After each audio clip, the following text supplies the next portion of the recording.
This is a Flying Cow production. Book 1, Water. Book 2, Earth. Book 3, Fire. Long ago, Nickelodeon introduced a series called Avatar: The Last Airbender. It combined great anime-style animation, strong storytelling, heart, and humor. It was great, and everyone that saw it loved it. Until one day, a terrible movie came out which everyone hated. But my co-host Loren Collins knows none of this because he's never seen the show. And that's why we are watching every episode of Avatar: The Last Airbender, because I believe this could be Loren's new favorite show. Or at least top 20.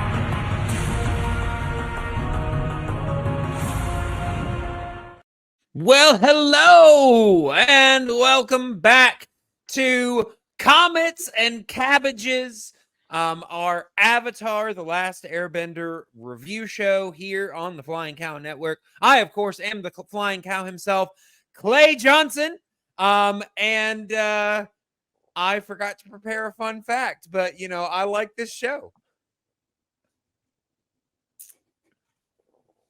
You guys go ahead and introduce yourselves. Oh, okay. Yeah. Sorry. And I'm Loren Collins, and I am, more than prepared to commune with my ancestors, I suppose. I'm Amanda Van Heil. Just finished practicing some airbending. Can't wait to talk about it. There we go. There we go. Very nice. All right. So, yes, we are continuing our journey through Avatar: The Last Airbender. This is only the second episode of this, and I decided second episode, that's a good time to change the entire way the episodes look, right? I mean, it's I guess the pilot always looks different than everything else. It's true. It's true. Doesn't matter what it is. Mm-hmm. Yeah, completely different. So if you are watching on the video, you will notice that we have a new background and some things look slimmer. We're not as crammed in here. It's a little bit more spacious of a look going on here. But just been kind of tinkering with the layout and tinkering with all sorts of different things for this show. So I mean, we're here today obviously to talk about the second episode, which is let's see, the second episode of, I mean, technically I guess you could say it's episode 3, but it's if you count the first 2 as one, it's the next one. It's our second episode. That's all that really matters. But yes, this is The Southern Air Temple. It was directed by Lauren McMullen and written by one of the creators, Michael Dante DiMartino. For a second I thought I said that wrong, but I don't think I did.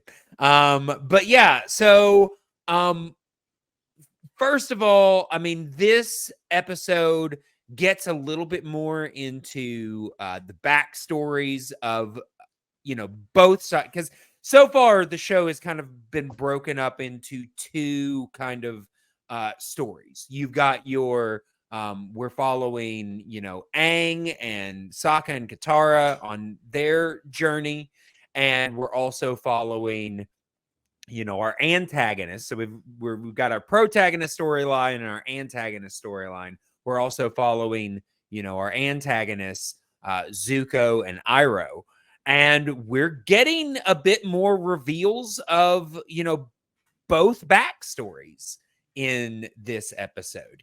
That's kind of what this episode is kind of, pushing at the edges of both of these and kind of revealing a little bit more.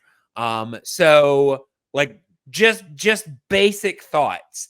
What did you guys think about kind of learning more backstory about both of these characters through this episode? I think the first episode of a television show after the pilot's always, notoriously a challenge, because the pilot can, lay out, introduce you to the characters, lay out what the conflict's going to be. It can be fairly self-contained. It can end on a cliffhanger, setting up the rest of the series, whatever it is. But Sure. writing a pilot is one kind of challenge. Writing the next episode that follows the pilot, that expects to hopefully tell like a self-contained story separate from the one that's already been told, is a thing that shows frequently struggle with. Well, yeah, And because I mean, like you said, the pilot is introducing the episodes and introducing the concept and all that kind of good stuff. But the second episode is kind of now setting up what the rest of the show might look like. exactly. So yeah, Sitcoms frequently struggle with this too, because like you've set up the format in the pilot, and the first episode just has to be the characters doing funny stuff for half an hour. Right. What's this going to be like? So here we have something that's more serialized. There's a mythology to it. Yeah. So again, what is an episode of Avatar: The Last Airbender going to look like going forward? And I watched this thing twice. Ultimately, sure. I've watched it 3 times in prep for this. Yeah, because the first time it didn't do much for me. Particularly because it was just, after the action, after the setup of the first episode, basically, our main characters go to a place where there is literally no one. Yeah. They go to an and last time our problem was that there wasn't much happening in their place that there was, even though a small amount of people lived there. Now we've got an even smaller amount of people in the storyline that we had problems with because there wasn't enough happening. Yes, they go to an exotic castle in a hard to find location, and there is absolutely no one there. And not like it's a surprise, like people didn't show up. It's like they expect they are gone. Yeah. There is a monkey thing that is there apparently by itself. Do we see any others? Not in only in flashbacks. I feel like only in flashbacks, not in so the actual. The monkey is the last survivor of his tribe, I suppose. Like which is sad. But other than that, like, the first time I watched this, I found it underwhelming. Seems like nothing happens here. Second time, I appreciated the flashbacks a little more. I appreciated that it was trying to get into the mythology of the Avatar world. I appreciated what it was doing over with the with Zuko, and his side plot. So as a second episode here, it held my interest at least the second time through. But to follow up on my reactions for the last time, still didn't really excite me for what is coming forward. How about you, Amanda? Yeah, so I watched it recently. I watched it recently, and I feel like every other time I've watched it, it would be when I was laying there. My cat just ran by being crazy kitty. What are they doing? All right, my cats are going crazy all of a sudden. So the first few times I've watched it, it was when I was like drugged up on pain medication. So I don't remember much of it. So I finally got to watch it and actually watch it. And I liked how they explained like all the lore, because it was still just kind of like, what is happening here? And then getting to see little baby monkey again, or the reveal of a little baby monkey was like so cute. But it was really neat seeing the air temple for the first time. I don't know if we're talking about it or talking in depth about it, but the design, if you'll look, there's a part in the air temple where you will see a Bagua square. So airbending is based on the martial art Bagua, which is related to Kung Fu and Tai Chi. It's still a Chinese martial art. It is very much based on circles, and everything has to do with kind of like rotating your spine. Sure. It's what I just got home from practicing. There you go. So the Bagua square, it's like a square, and then there's another like square. So it's kind of an octagon, kind of not. So it's the squares are supposed to support the circle. And so then there's a circle that goes around that. And right before you go into one of the entrances, the one where like you have to airbend to get into the entrance, there is a Bagua square right in front of it. I thought that was really a neat touch. Right. Nice. Yeah. Honestly, I'm glad that I mean, obviously, as you said, you studied martial arts and you kind of see the things that are related to it. So yeah, I definitely want to get those thoughts when they come up. I mean, there's a thing in this episode that I'll want to go more in depth with you on when we get there. But yeah, let's go ahead and let's kind of talk a little bit more in depth about this episode. So, it kind of opens up with the idea that we are on the way to the Southern Air Temple, which is the air temple where Aang grew up. They make it sound like he might have visited others, or later on in the show, we'll find out that Aang, even before he was the Avatar, or knew he was the Avatar at least, did a lot of world traveling. So he's probably and It helps that he can fly. Yeah. Well, and I mean they are called the air nomads. Yeah. So I mean, it sounds like they kind of traditionally travel around quite a bit, but this is kind of their base of operations, this Southern Air Temple. And I believe that there's basically 4. There's one for every direction, Northern Air Temple, Western Air Temple, Eastern Air Temple, that kind of thing.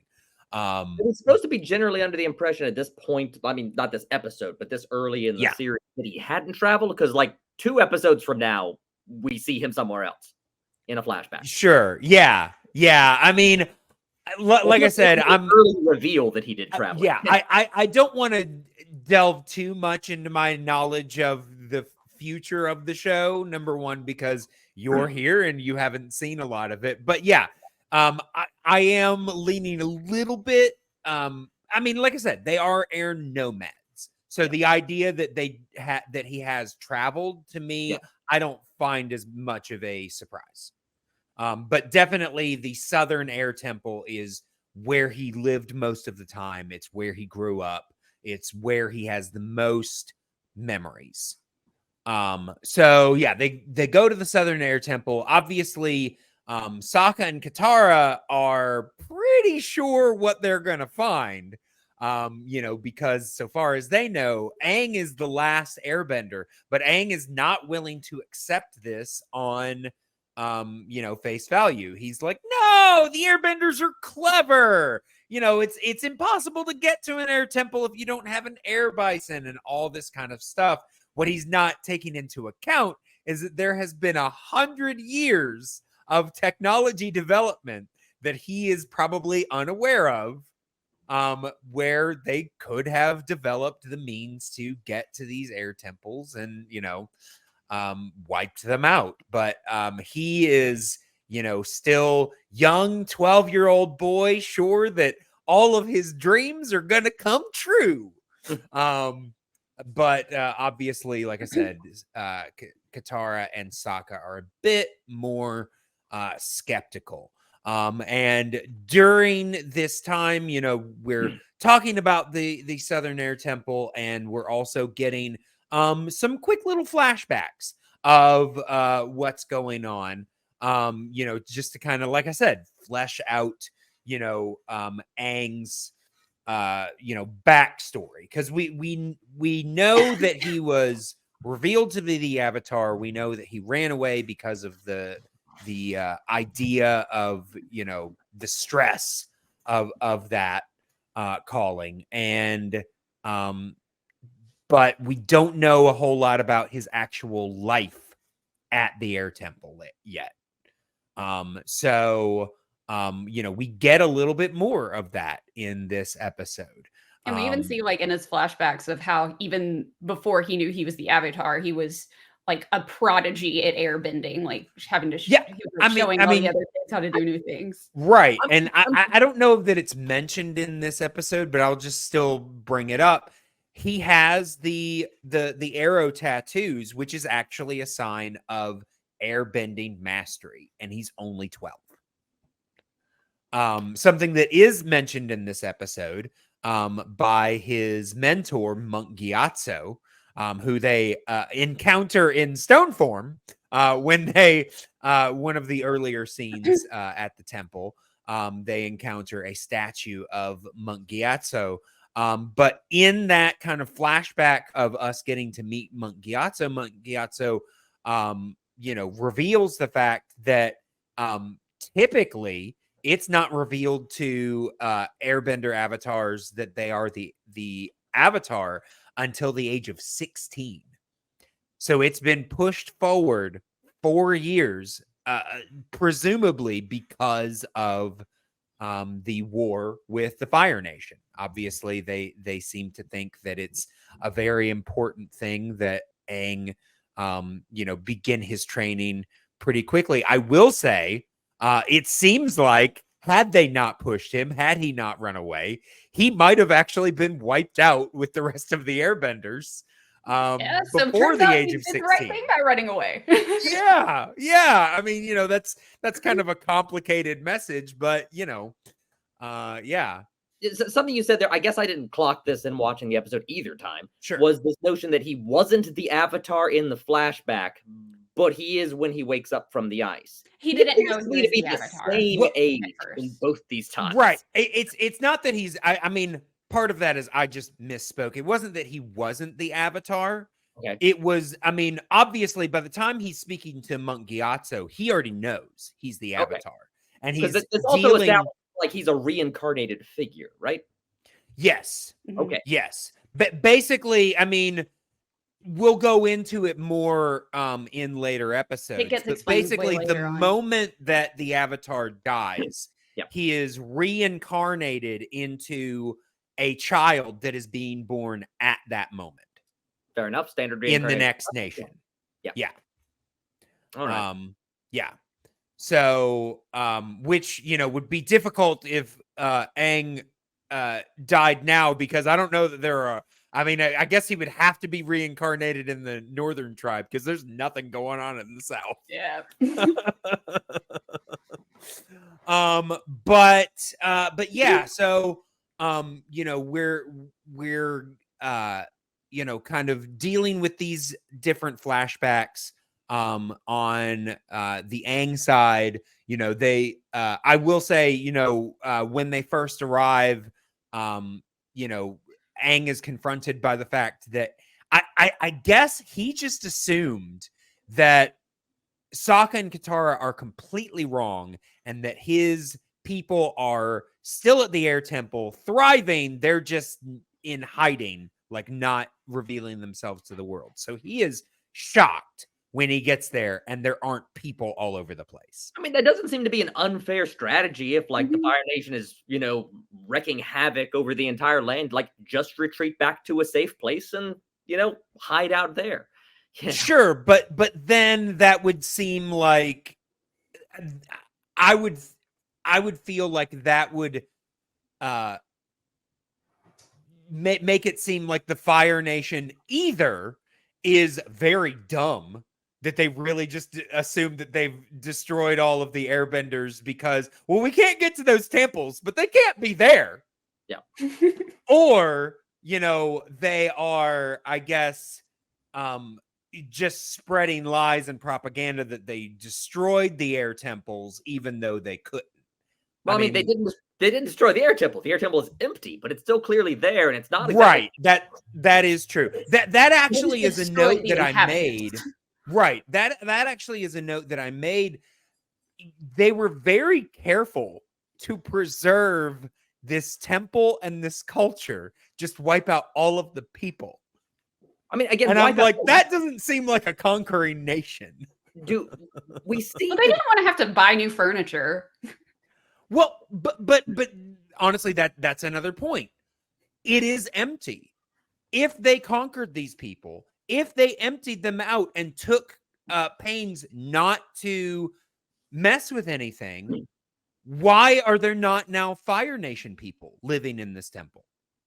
Hard to access. It's just Yeah, but I mean, they were able to access it computers are to, real You'd bad. think they could turn it into like a Fire Nation school or something, like a boarding school. or like a vacation site or Yeah, something that'd be a like really that. good Or the vacation rich site. people. Or, Yeah. or a prison. If it's hard to get it out of, this where you put- Exactly. Mhm. Yeah, the fact that they have destroyed these people but kept the temple and everything intact but Yeah. are not using it is, I mean, obviously it's for story purposes. Yeah. It would have been a completely different thing if they got there and it was a resort. A completely different vibe. I They- totally it wish would- that's the direction they went with it. it would have been, I mean, that would have been a little bit more like the beach episode that we get in season 3. But it seems light and fluffy on the outside, but on the inside, it's hard and angsty.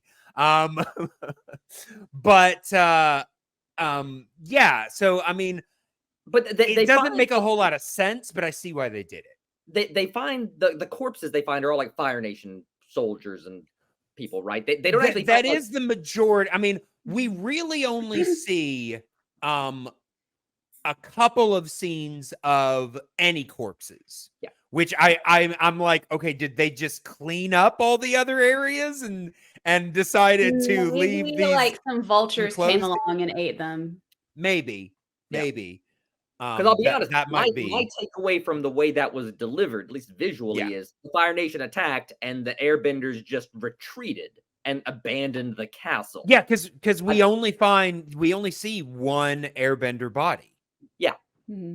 Yeah. It's like, there are a couple of casualties in the course of the conflict, but the other Airbenders just either were taken captive elsewhere, or they fled to another location that they thought was safer. Well, and like I'll be honest, I don't want Aang to see any of it. It doesn't give me the message they were killed off. Right. Well, and I will be honest, and this is, of course, is my headcanon. There has been nothing to support this in any materials that I know of. But just based on the other, shows out there that have wiped out an entire people, and then later on we find, actually there's a bunch of them just kind of hanging around. They're just not making their presence known, kind of thing. I would not be surprised if, in a comic book or in a later series, they do find a couple of wandering, airbenders that, did escape the purge. They're just basically, in hiding. Yeah. But like I said, so far as I know, there's nothing to support that. Like a certain Jedi purge, wipe out Jedi. I mean, that's exactly what I was thinking of when I'm like, there's none left. But there's like 15 over here. Yeah. Okay. The cabbage salesman is secretly an avatar, or not an avatar, an airbender. Yeah. Look what I can do. He's airbending his cabbage. Yeah, very visual. That's how he picks all of his cabbages. He just like airbends them. One of the notes He's a cabbage bender. There we go. When they're in the not the cavern, but the big room with all the stone statues of the previous of all the avatars before. Yeah. Yes. And it's mentioned that the avatar before Aang, that's right. Before Aang. Yeah. I read is it Roku? Like Roku, yes. Yes, Avatar Roku. This was before the devices existed. Okay, yeah. But no. I mean, honestly, this was the first place that I heard it, so it doesn't bump for me when I hear it in the show. Sure. But I somebody coming to it now, I can totally be like the thing you watch TV on? Yeah. Okay. Yeah. Avatar Apple TV. Avatar Firestick. Avatar Firestick. Yes. When it rotates over through the Fire Nation, it's the Avatar Firestick. Yes. Avatar Alexa. Yeah. I will say, and this is way off topic, but I think it was for one of those Amazon sticks. There used to be a commercial with, now I can't think of his name. Gary Busey, Gary Busey, where he'd be like, in one hand, I got the Amazon Fire TV stick. It does all these things. In my other hand, I got a seashell. For some reason, and this is so weird, but every time I saw that commercial, I kept expecting him to go, in one hand, I got the Amazon Fire TV stick. In the other hand, I got a poo. And he would just open his hand and just be this brown squishy thing. I'm just like, ew. I don't know why, but just, I mean, part of it is just Gary Busey just comes off that way. But I'm just like, I I don't know why I got these things in my hand, but I do. You know. Sorry. I will say, Invite you into my weird brain. we had discussed last time, maybe off mic, about whether we wanted to have what the titles of these episodes should be. Whether we should just like pull the titles from like something that seemed quippy and witty during the show. If we decided to go with that, this episode is Avatar Firestick. Avatar Perfect. Yeah, that works. That works. Oh, but yeah. So, like I said, we're getting a lot of backstory for Aang. I will say there's a scene where I think right before, you know, as you mentioned, we only see a couple of dead bodies, and most of them are Fire Nation. Yep. Which it doesn't make a whole lot of sense when you Air think about Nation won here. Like there was they won and then just took the hell like, off. "Bye." Yeah, exactly.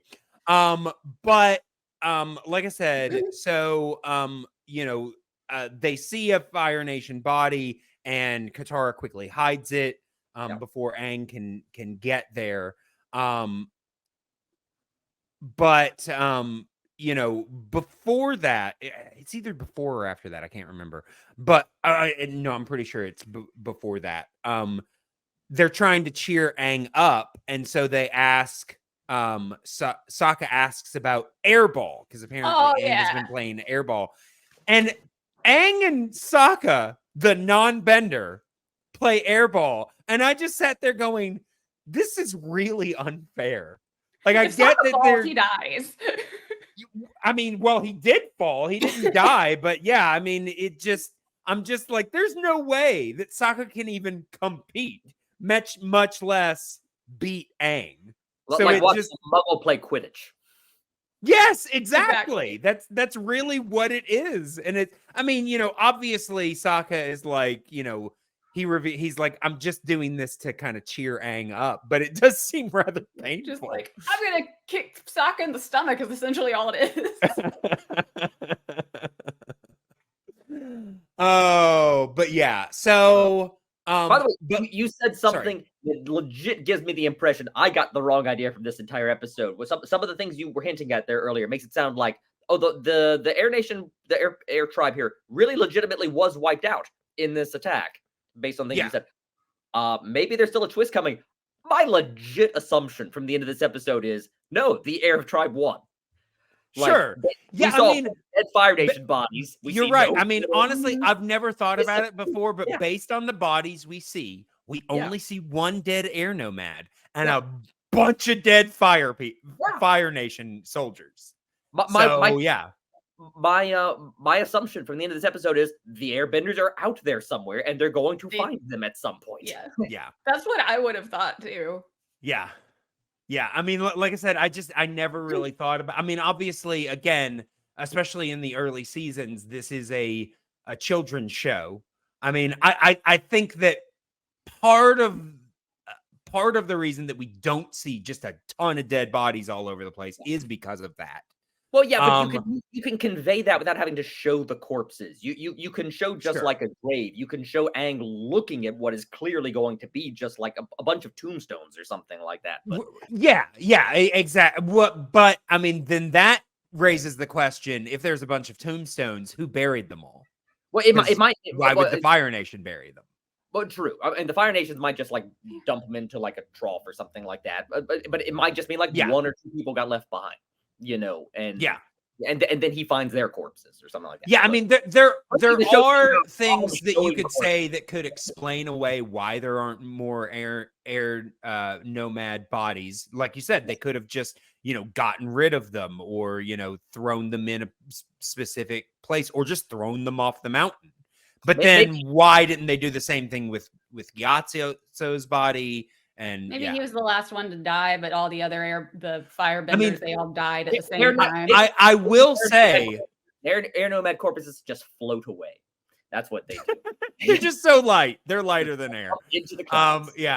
I will say though, that scene, you know, as sad as it is for Aang, you know, that he sees that Gyatso died, it makes Gyatso look like a badass. Yeah, it because does. he is surrounded by all of these Fire Nation corpses. He is the one air nomad in this room. He took out all of these guys before they finally got him.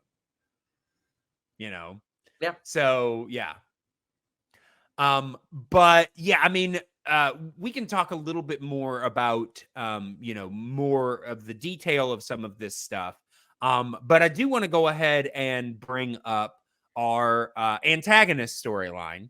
Because Zuko and Iroh, obviously the last time we saw them, their ship had been messed up. And so they have gone to a Fire Nation port to kind of get their ship repaired and all of this stuff. And, Zuko makes it clear pretty early on that he does not want, he specifically tells Iroh, do not tell anybody here that, we found the Avatar, because if the rest of the Fire Nation finds out, then everybody will be going after him, and it will be harder for me to be the one that catches him. Because we do get the reveal here of kind of the deeper thing of what was going on, that he was banished by his father. They're still non-specific about why, although we do kind of see Zuko, obviously not in front of his face, but kind of speaking out about, his father maybe being a little arrogant and things like that. So, we're kind of getting an idea of some of the reasons why Zuko might have gotten banished. He's not afraid to speak his mind. He's not afraid to say when he thinks his father's being foolish. And I mean, honestly, he's got a point in that scene, because we are introduced to the character of Commander Zhao, who is played by Jason Isaacs. Yes. Oh. Okay. I was about to say, I was wondering, Loren, if you picked up on that. I did not. No. Well, I mean, he's using an American accent. That was probably yeah. So that's probably a big reason. I will say, though, I have heard Jason Isaacs now in other things using American accents, and it's pretty much always Commander Zhao. But now when he does the American accent, I pick up on it. Some years ago, where he was the lead playing an American, I think. Yeah. What was that? He was the lead in a television show, I think on Fox some years ago, where he was like the lead, an American. It was, show. I can't remember the name of the show, but he was like in a car accident, and it kind of like kept, like he couldn't remember certain things. I can't remember exactly what it was. I can't remember the title. It was he was in a car accident, and then he woke up, and every time he went to sleep, he would wake up in a world where like his wife had lived, but his son had died, or where his died, but his son had his reality kept changing. Every time he went to sleep, he just kept waking up in the other reality. Yeah, right.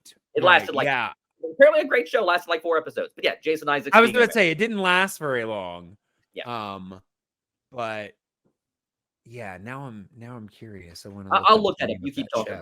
Yeah. But yeah, so I will say, like I said, we're introduced to Commander Zhao, who very much is he's a Fire Nation loyalist, but he's also an opportunist. He is a character that is very much out for himself, very much just trying to do whatever. So when it comes out that the Avatar is alive, he's not, I mean, as much as he might posture and say that it's for the good of the Fire Nation, it's not about the good of the Fire Nation. It's about himself. He wants another promotion. Because we are introduced to the fact that he has just gotten promoted. And I will say I bumped on this a little bit, because when they first see him, they recognize him as Captain Zhao, and he's like, it's Commander now. And I don't know about you guys, but I'm used to the Star Trek framework of rank, in which case Commander is below Captain. Yeah. I would keep getting confused on that too. I'm like, I'm sorry, did you get promoted or demoted? Because it feels like a weird thing to go around and be like, Captain, it's Lieutenant now. Oh, so you got demoted and you're proud of that? I mean, I'm sure it's a promotion, but it does sound like a demotion for those of us that are used to that structure. And it just sounds funny to me that he'd be like, actually, I'm a private now. Yes. You know, just By the way, the show was Awake. That was Jason Isaacs. Awake. Okay. Yeah. I knew it was one of those like titles that really doesn't describe the show at all. Yeah. Well, it did. He fell asleep. When he woke up, he was yeah, but it's one of those that could have been put on any show. Maybe. I also, looking at his filmography, also reminded me, I have kind of heard Jason Isaacs. I think this was more or less an American accent. He is the Emperor Skeksis in the Dark Crystal show. Yes. Yeah. Well, I mean, in that everybody is putting on weird. Yeah, they're weird voices. Yeah, it's not Commander Zhao. It's all like this. Yes,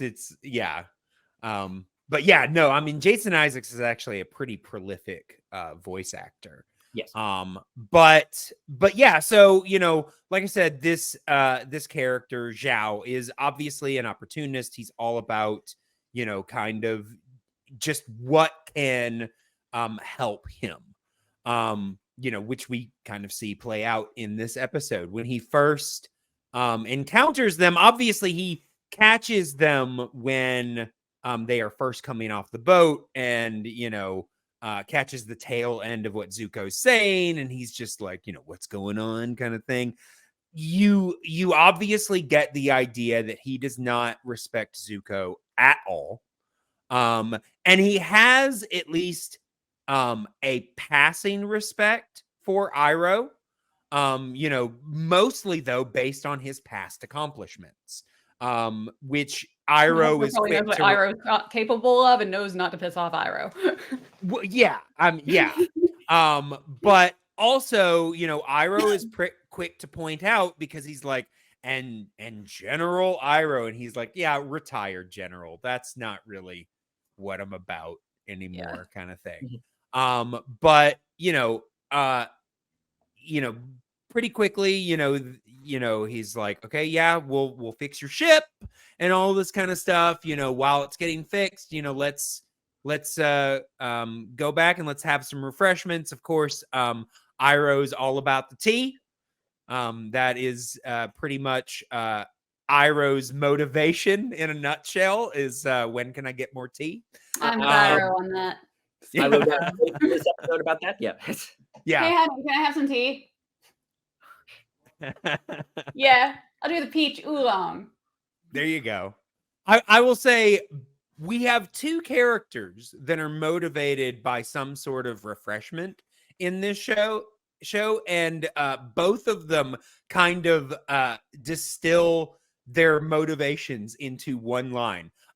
Sokka, we haven't really talked about Sokka this whole episode. His main motivation is that he's hungry. Because well, it's specifically meat, but he deals with the fruit and veg that's given to him at the end of the episode. And he really wants to eat that monkey. We're going to talk about that. But before, he seemed to have some provisions, but apparently Aang used his blubbered seal jerky all last night to start the fire, is what he said. And I'm just like, okay, this must have been very dry seal jerky, because jerky is not exactly what I would call kindling. No. I mean, I think it might feed a fire, but to start a fire, I think that might be tricky. That's why I used all of it. It was very apparently. He's like, it didn't work, but, I used it all. That's why the fire smelled so good. Yeah. But like I said, say anything. Didn't notice the smell. No. But so this entire episode, he is just like, well, if we go here, are they gonna have meat? If we look in this room, is there gonna be meat?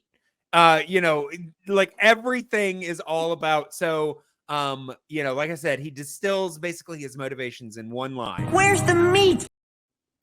all about. That's all Sokka is thinking is where is the meat. Whereas, a slogan from the 1980s. yeah, I was about to say, Yeah, I yeah, kept thinking, it "Where's very the much beef? sounds Where's like the where's beef?" the beef? Yeah. But then later on we get this line from Iroh. More tea, please. Again, one line distills both of these characters' motivations. Where's the meat? And more tea, please. That's pretty much them in a nutshell, especially in these episodes. But yeah, so like I said, with Zuko and Iroh and Zhao, they seem to be having a conversation that is on the surface pleasant, but you can tell there is some underlying contention. Like I said, it's made clear pretty quick that Zhao does not respect Zuko. And probably if there's any disrespect towards Iroh, it's just the fact that he is with Zuko. I think he just sees Iroh's past accomplishments and thinks that he could be doing better or more in the war effort. But Zhao keeps, pushing Zuko. He's like, have you found anything? And Zuko's insistent. No, we haven't found anything. Immediately, somebody comes in and is like, well, we questioned the crew, like you said, and they confirmed, yes, they found the Avatar and he escaped. Which I wrote down, I was like, okay, so you found it very important to tell Iroh, don't tell them about the Avatar, but you didn't tell your crew? Because it didn't say, that we, had to torture them or anything. We talked to them, we interrogated them, and they were like, oh yeah, we found the Avatar. I'm just like, come on, Zuko. You got to do better than that. I'm just imagining him being like, hey, have you seen the Avatar anywhere? Oh, yeah, I saw him earlier. Well, we had a hold of him, and then he ran off somewhere. It's like, oh, was that a secret? I didn't know that was a why secret. didn't you tell me? I thought everybody knew. Prince Zuko didn't tell me not to say. He told his uncle not to say, but he didn't tell me. So I guess that's fine, right?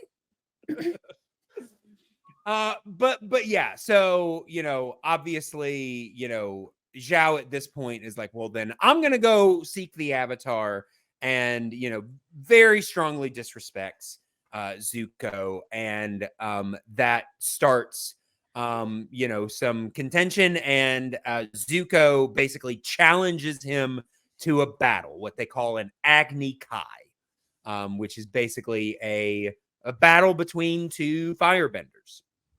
In a firebender, in a fire match. I mean, it's an Agni Kai, whatever it is. But in that, it is revealed that Zuko has been in an Agni Kai before, and it's heavily implied that is where he got his scar. Mm-hmm. But again, we're getting these layers, but they're still kind of holding certain things back. I will say, especially, coming from the standpoint of having seen the show, it feels pretty telegraphed, what is going on here, whether or not it is. I will say, Loren, do you feel like kind of the backstory yet, or do you feel like there's still kind of more to be revealed? I feel there's more to be revealed. I mean, but yeah, we got the pretty clear visual hint that the scar is related to his history there. Obviously, there's history between Zuko and Zhao. I didn't piece together any specifics of this, okay. but I figured the show's going to continue to explore that. Absolutely. And I kind of appreciate the show not just laying too much out as exposition. It's just like, right. The last time Commander Zhao and I met, XYZ happened. Right. I will never forgive them for those events. Sure. Yeah. That way you have to sit there and think why are they both so grumpy? One thing that didn't register with me, I suppose this was the case back in the pilot, but watching the fight, which I'm not going to try to pronounce right now, that I finally realized was that with with your waterbenders, y'all are obviously going to be versed in this. Waterbenders, they manipulate water. Airbenders, they move air around, as we see in the 2 episodes from now. We go meet some earthbenders, and they like move dirt and earth around and stuff like that. Sure. Firebenders make fire. Yes, they can produce fire. They unlike if you remember Pyro from the X-Men movies, like he had to have a lighter that he carried around, make fire, and he can manipulate the fire.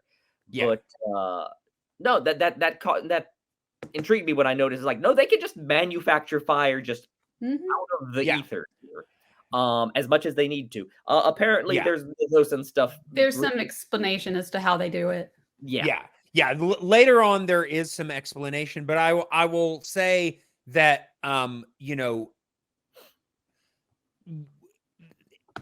obviously, in some later episodes, we're going to explore, some benders being without their element as like punishment. Obviously, that sounds bad for the air nomads. Really, really bad. Well, I mean, put them underwater. The air nomads, so far as they know, Aang's the only one left, so it's not Aang. But we do see water benders taken away from water. We do see, but without that specifically being taken away from those elements are pretty plentiful. You can find water in most things. You can find, I mean, as long as you're near the ground, you can find earth anywhere. Fire is a little bit harder. So I think that's part of why they kind of internalized it for firebenders. But it is an interesting thing to note that they are the only ones that can create their element. I mean, technically you could say the air nomads also can create their element, because all people can, but No, I mean, structurally for the show, it makes sense that they want the Fire Nation to be able to create fire, because they're our main antagonists here. If they're all going to be required to carry around torches and lighters all the time, it takes a little bit of their power away.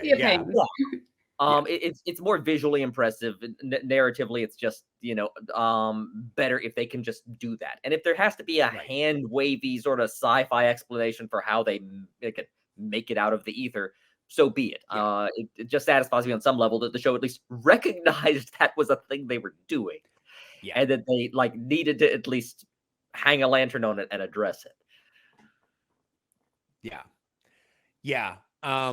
But moving forward, like I said, we're gonna go back and kind of finish up the protagonist storyline, because well, I mean, we didn't really mention the fact that in one of Aang's flashbacks, it's revealed to him that when he's old enough, he will go into the sanctuary and meet someone that will basically help him on his path to become the Avatar. So he's like, okay, I think I'm ready. I've been in an iceberg for 100 years. I think it's time to meet this person. And they keep talking about this like it's a living, breathing person that must be inside there, which confuses them, because they're like, I don't know that. But again, why would there be a living, breathing person that's just shut up in this room all the time? But anyway, they go in there and it's just a series of statues. And it's revealed pretty quickly that these are all representations of past avatars. And we see our first glimpse, at least, by name, of Avatar Roku. Although I will say, we actually see Avatar Roku at the beginning of every episode. Because at the beginning of every episode, when they do the representations of the nations, not Iroh, but Roku's character model is the firebender that we see. So we have, like I said, we've at least seen his character model, but this is the first time that we are introduced and given a name to Avatar Roku, the previous Avatar before Aang. Who you said was Fire Nation? Yes. Okay. Yes, he was a member of the Fire Nation. We're going to get a lot more backstory there, honestly, in just a few more episodes. Okay. But I feel like there's some good backstory considering that if Aang was the next Aang was the next reincarnation. There's two A's in this name. This is never going to not frustrate. I know. Just I think keep of it wanting as to say one. Aang also. Just think of it as one. Think of it as one. But yeah, Roku is apparently a Fire Nation bender. Also, bender is never going to not sound weird to me. Sure. But yeah, and then apparently dies, was reincarnated into Aang, and apparently within that 12-year period decided to like conquer the world. Like The Fire Nation. The Fire Nation was probably generally not at least bad guys when Roku was among them. Maybe they were, but he was at least, I assume, a positive influence among them. Sure. To then be reincarnated into Aang. But yeah, then promptly turned around and like declared war on everybody. Well, I mean, there's also the possibility because, like I said, like you just mentioned, Avatar Roku died. It might have started, before he died, and that might have been what caused his death. Oh, what you're saying is that Aang in his previous life started the war. No. What I'm saying is that no, that's not what I said at all. What I said, because you assumed that the Fire Nation decided to become warmongering after Roku died. Who's to say that didn't that them becoming warmongering wasn't what caused Roku's death? Right, could have been their warmongering could have killed Roku. Yeah, Roku was like, "Hey, stop this," and he died in the process. Yeah. I just didn't retain that Roku was. I didn't make a note that he was Fire affiliated. And knowing that now, it's like I feel like this is without even you spoiling it for me. I feel like there is story to this to be revealed down the line. Yeah. Oh, yes. Well, and we're going to in this series learn more about some of Aang's past lives. Yep. Be introduced to even more former avatars. Yep. But some of them a little more than others. Some of them are really in name only or representation, but yeah, we will find out a little bit more about these avatars. But while they are in here is when they see a shadowy figure come up that they initially assume is a Fire Nation soldier that I guess has just been hanging out for the last 100 years. 80, 90, 70 years since they came and wiped out the temple. There were those Japanese soldiers from World War II who like lived on an island by themselves for it's true. It's 30, true. 40 years. Yeah. I mean, that's a really sad existence, but yeah. It is revealed though that this is not a Fire Nation soldier. This is what Aang refers to as a lemur.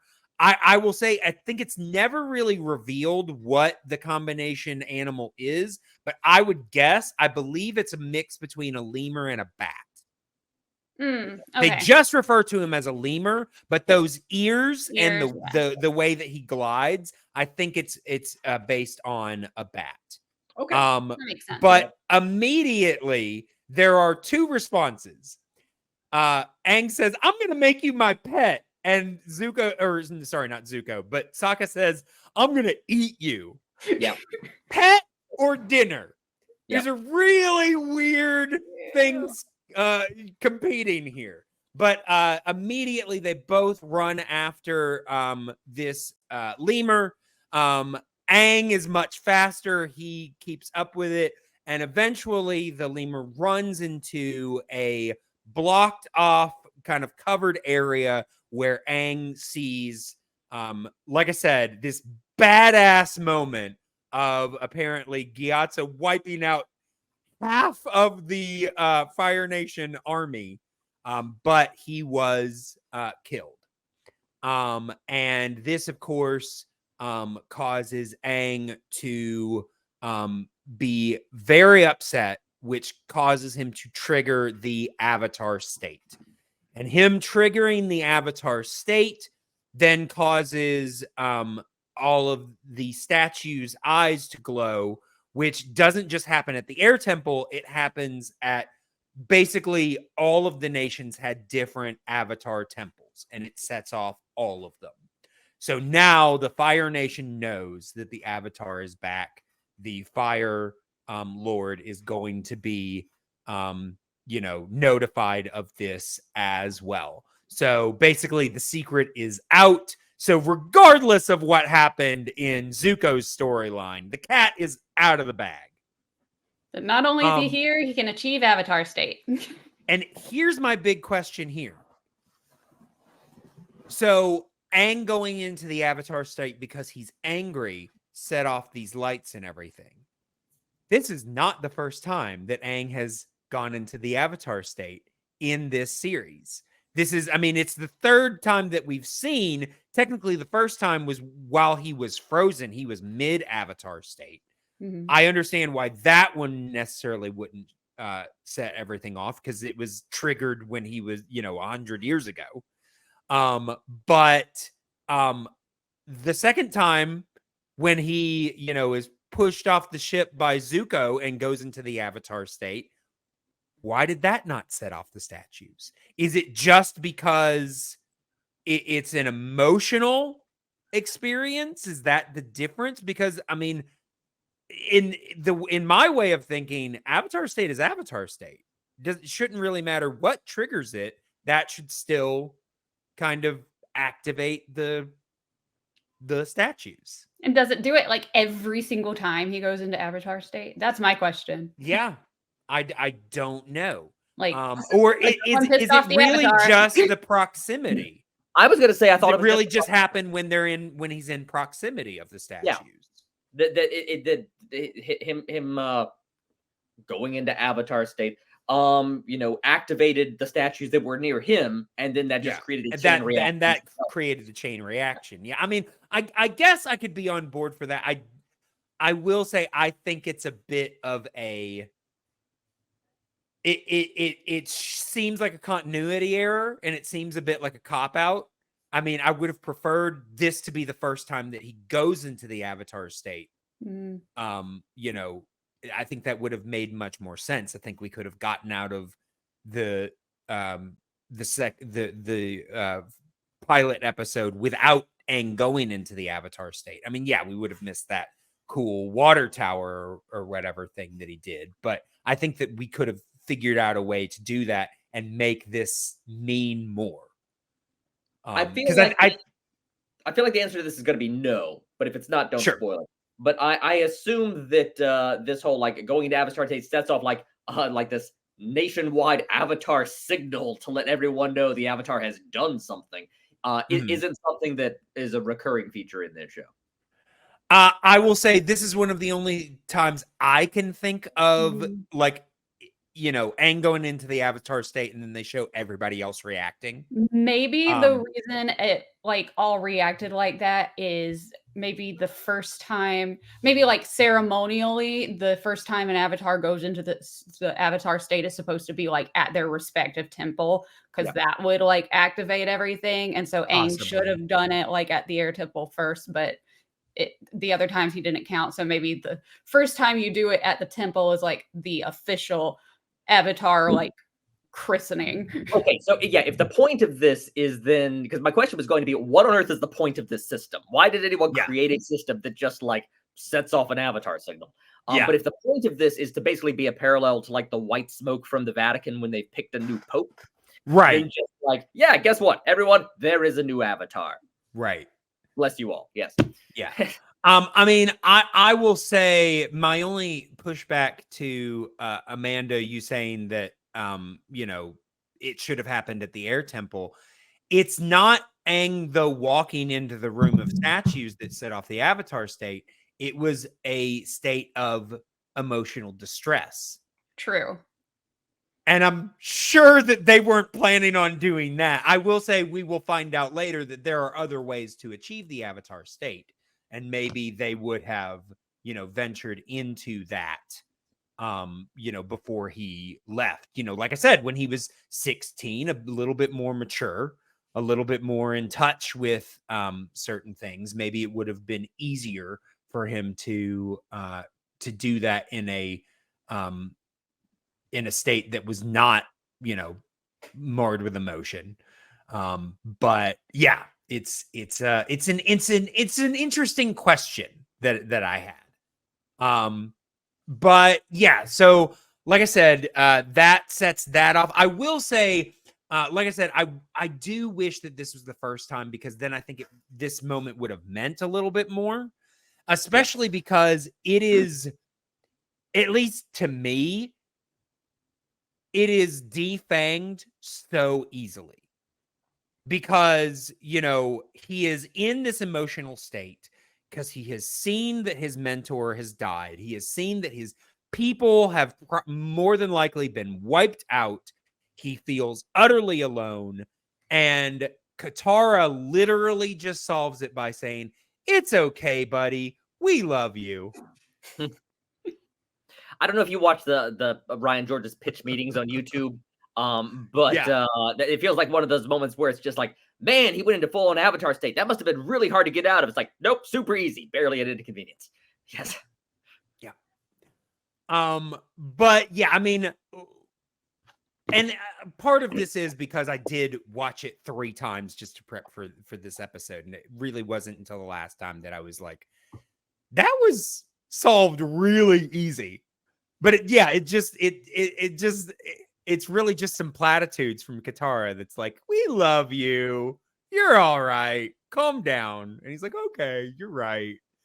I mean, I will say we do get a little bit of emotional depth from Aang here, because he's realizing that he's alone, and so we're creating this interesting thing, but he's also still a 12-year-old, so I guess with some 12-year-olds, it is a little bit easier to calm them down. Yeah. I really but am the last airbender. He said Yeah. the line. He said the line. he said it. But going back to Zuko's storyline. So like I said, he has challenged Zhao to an Agni Kai. And Iroh is, reminding him to remember his basics, all this kind of stuff. They have the scene, Zhao is fully convinced that he's going to take this kid out, no problem. And at first, he seems to be winning. He's doing pretty well, knocks Zuko down, and his hubris going for the kill shot, not watching what's going on, causes Zuko to regain the advantage, and then he ends up winning. And basically gets knocked down, and Zhao's like, just do it, basically telling him, kill me, or, whatever it is that the final blow is supposed to be. And Zuko shows mercy, just kind of blasts the area right next to his head, which, usually would be a sign of respect. And most fighters of any sort of, that have any sort of honor would take that as a sign of respect, and thank the person that spared their lives. But Zhao instead decides that he does not see this as a sign of respect. He sees this as a sign of weakness from Zuko, and then basically decides to attack Zuko behind his back because he cannot take that this child beat him. And we get this scene.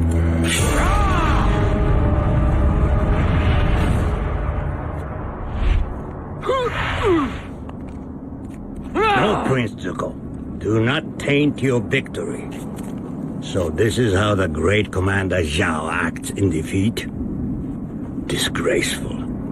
Even in exile, my nephew is more honorable than you. Thanks again for the tea. It was delicious. And I absolutely love that scene. I do too. For Iroh. Iroh in one scene shows us every aspect of his character. Number one, he is a badass. You do not mess with Iroh. because he, for anyone who was not watching the video, Zhao just straight up shot fire at Zuko with his back turned, and Iroh stopped it with his hand. Just grabbed Zhao's foot, stopped him, pushed him back. And, so we're also seeing that he's a man of great honor because he points out to Zhao that this was a disgraceful way for him to act, and that his nephew, even though in the Fire Nation he is thought of as a disgrace, that he's dishonored, that he still has more honor than this guy who is rising through the ranks of the Fire Nation.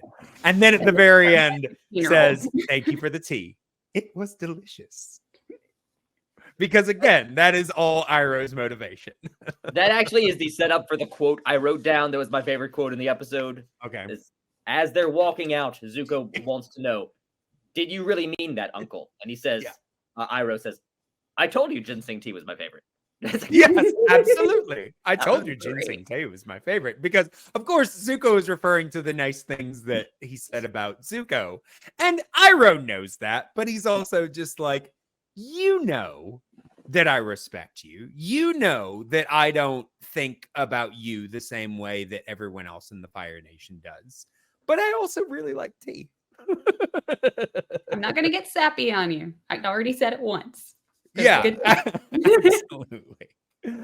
But yeah, if called a disgrace by Uncle Iroh, I would cry if Uncle Iroh thought I was dishonorable. Right? Jeez, like Iroh definitely is one of those father figures I would not want to disappoint. But yeah, so we, like I said, we get, some revealing information for both of, both our lead protagonist and our lead antagonist. And the final shot is, Aang is basically, he's like, all of my people are gone, but I have this new family. Things are going to go forward kind of with some hope. But the last shot is him, watching as the air temple fades in the distance, which honestly I thought was a really good, nice touch. My only question is, because up to this point, we've only ever seen Aang drive Appa. Who's driving? I'm sure it's Sokka or Katara, but I cannot remember a single time that we see them drive while Aang is on Appa. I just assumed Appa was on autopilot at that point. You just sort of point him. I mean, it's possible. Yeah. I mean, it's not like Appa really needs that much, unless you need to turn or something. Yeah, he pretty much knows what he's doing. But so he was coming from his home base, so he knows where to go. Yes, exactly. Yeah, but he knows. He knows how to get there, but that's not a given to where they're going next. He's a homing bison. What he is.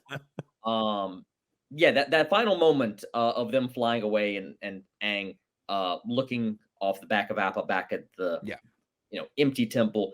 I made a note about that. Was a nice, quiet, somber note for this show to end on. And frankly, that's the first sort of a hope that this show has given me, that this is a show that, like, you think will be one of my top 20 favorites ever for the opening, because it was just such a, like I said, somber, serious beat for this episode to end on, that I hope that that's more of what this show becomes over time, and less of, Sokka trying to eat that delicious lemur. I mean, I will say they're going to be notes of both throughout. Yes, it's a nice mix. Yeah. Somber moments and more delicious lemurs. Absolutely, yes. Is there anything else about this episode that you guys want to mention before we move forward? Oh yeah, actually, there's a cute little Easter. I don't know, really an Easter egg or whatever. When Aang names our little lemur friend Momo. Oh yeah, that's right. I forgot to mention, new character alert. Yeah, we officially add Momo So you know, to the group. Momo is everybody's friend because he brings Sokka some fruit.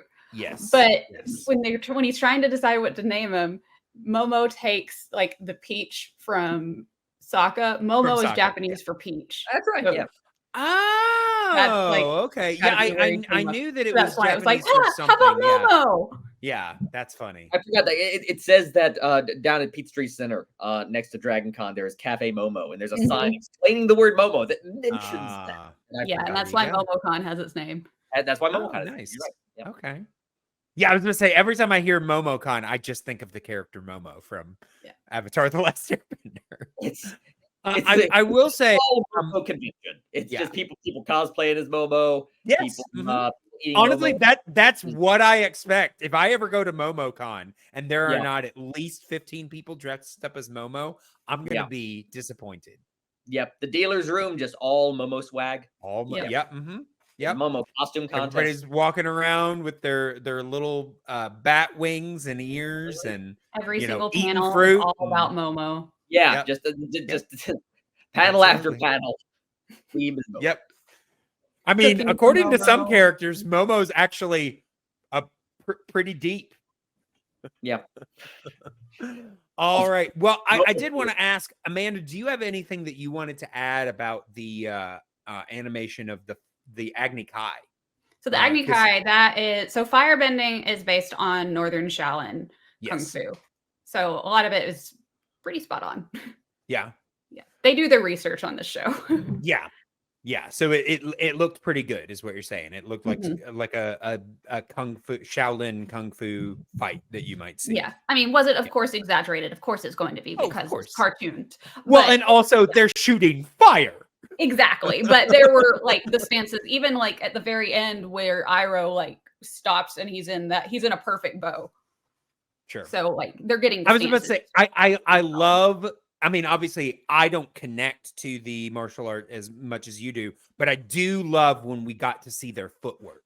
I thought that was a really good addition.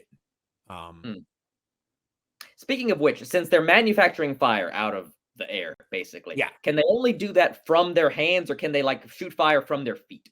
I mean, we saw Zhao do it from his foot. He was doing it? Okay. Yeah. Okay. So they can shoot it from anywhere, I guess. Yeah, I think it comes from their bodies, from their extremities. So yeah. I mean, theoretically, they could shoot it out of their butts if they wanted. Yeah, that's right. Here, Superman heat vision. Just I will say, as we progress in this, we will see people use all types of bending in very creative ways. Okay. So yeah. All right. Well, if that is it, then I think it is time to move on to our first segment, which is our My Cabbages moment. This is, of course, our favorite or most interesting scene from the episode. So, Amanda, since you were the last one to do it last time, because we did not give you enough time to come up with anything, why don't you start us off this time? My cabbages moment is absolutely the part with Uncle Iroh stopping the fight and just berating Commander. I keep wanting to say something higher than Commander because I know. Especially because he moved up from captain to Commander. So berating the captain, and it's just like, honestly, that's mine too. I love that whole. I mean, the fight is fun, but the Iroh being badass Iroh. I literally wrote down favorite scene, BA Iroh. Because it's just, such a great moment, such a great, like I said, we see so many facets of Iroh in that one quick scene. And it's that great. Scene is like, this is the kind of person everyone should aspire to be, is Iroh in this moment. Yeah. Yeah, it's pretty awesome. All right, Loren. My favorite moment, I talked about it just a second ago, that closing beat of the episode. Silently watching Aang as they're leaving the temple. Just a nice beat for the episode to end on. Gave me hope for the series. Absolutely. Absolutely. All right. Well, then let us move on now to our Mako Award. This is, of course, the award that we give to our favorite or most interesting character from the episode. So, Loren, I think we're going to start with you this time. Who gets your Mako Award? I had written down that I was going to go with Zuko this episode. I thought the episode did a nice job of fleshing him out more than the pilot had done. I admit, once you told me Jason Isaacs had voiced Zhao, that gives me Zhao, sure. Like, I'm also gives me hopes that Zhao will show up again if they're going to cast someone like Jason Isaacs to do it. So I'm not going to give anything away, but I will say he definitely has the potential to return. Yeah. In general, this feels like a show where characters return. So yeah. So yeah, I'm just gonna go with Zuko. All right. Amanda. Mako's getting the Mako Award. It's Iroh. He just you learn exactly the kind of person Iroh is and how he is stronger than most everybody there, but he's not, despite being a firebender, he's not a hothead. Agreed. You and I, Amanda, are really vibing this episode. Iroh is also getting my Mako Award. I just, I really enjoy the character of Uncle Iroh, and anytime he gets a great scene like this, like I said, that really kind of demonstrates his character, especially what we know of him to this point, it's hard not to give it to him. So yeah, I wholeheartedly agree. Iroh gets a double Mako Award. Yeah. All right. It just came up with something funny. If you get a burn from Uncle Iroh, is not from the fire. All right. Next up then is our rating of the episode on the Avatar State meter. You can give this a rating of anywhere between 1 and 5. Obviously, 5 being the highest. That is the show at full power. 4 is he's in the Avatar state. He's glowing it up. It's pretty good, just not quite a 5. 3 is kind of neutral state.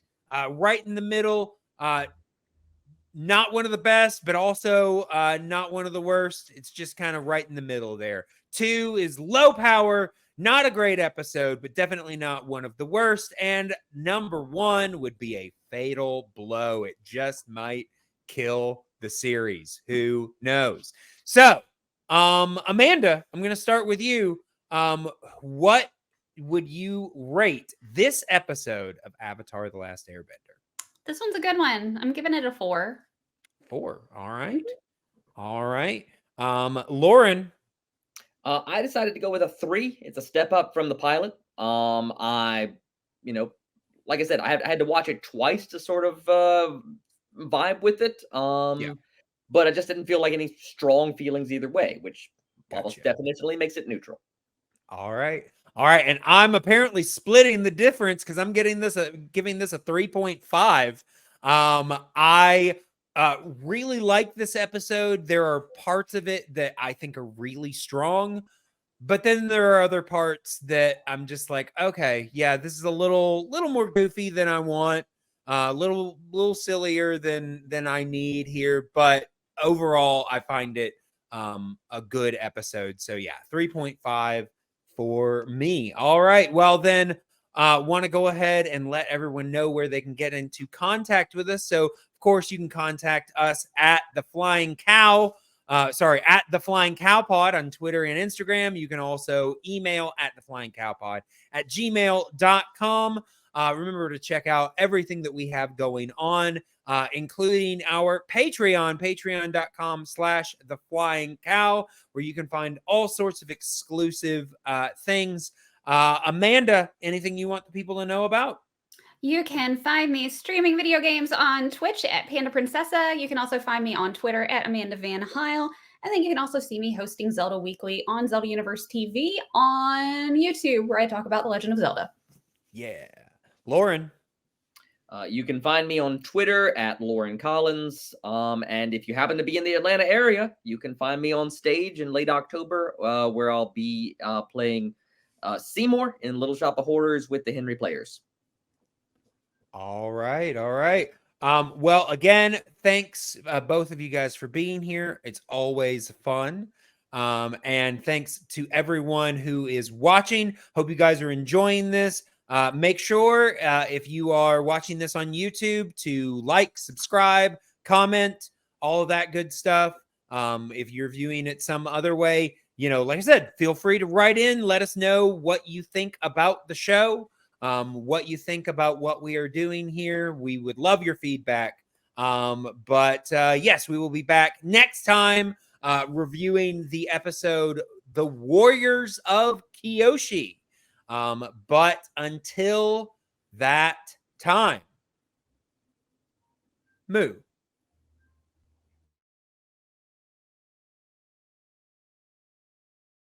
Moo.